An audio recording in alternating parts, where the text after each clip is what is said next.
Now, since we've discussed the different shapes, forms, and landforms that can go into our dioramas, let me actually show you how I made some of mine.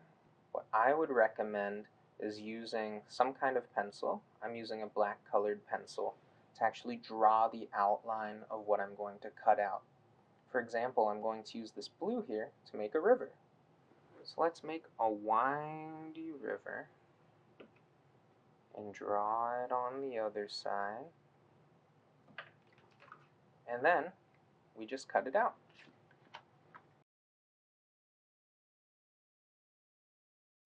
That's a good start. If we wanted to make a tree, I would recommend grabbing 2 pieces of cardboard, taking the opposite side of the one you want to show, and then making that tree shape. So I'm going to make a big puffy tree. Then we're going to cut this out. We're going to make it 3-dimensional, which will be really cool. These tiny areas, I like going from both directions. By removing all of that extra material, makes it a lot easier to cut. We're going to go from this side, and then we're going to rotate and come from this side.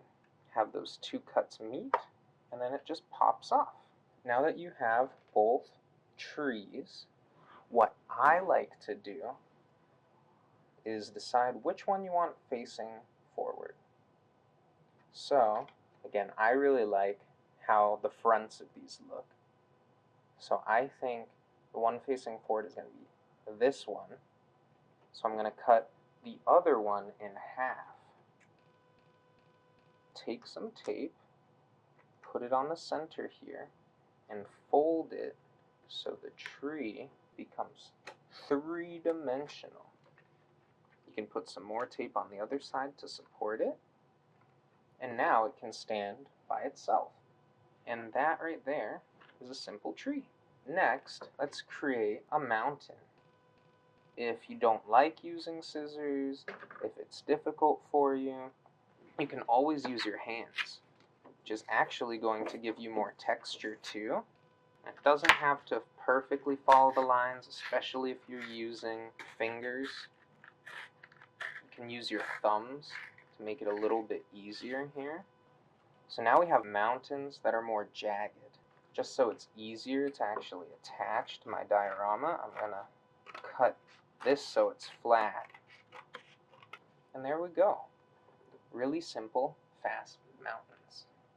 And if we take enough of these squares, 6 of them, and put them all together, we'll get a cube. And making this cube shape is going to help us create other structures like houses and whatever you can imagine. Now if we want to make it a house, we can always take some triangles and tape them together so we can create a roof. Put it on top, you have a house. Let's review the different forms and landforms that we made. First, we took 6 squares and made a cube.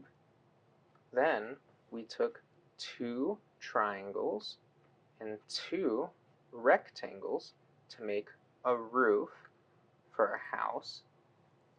We also had some scrap art that we cut into a winding river.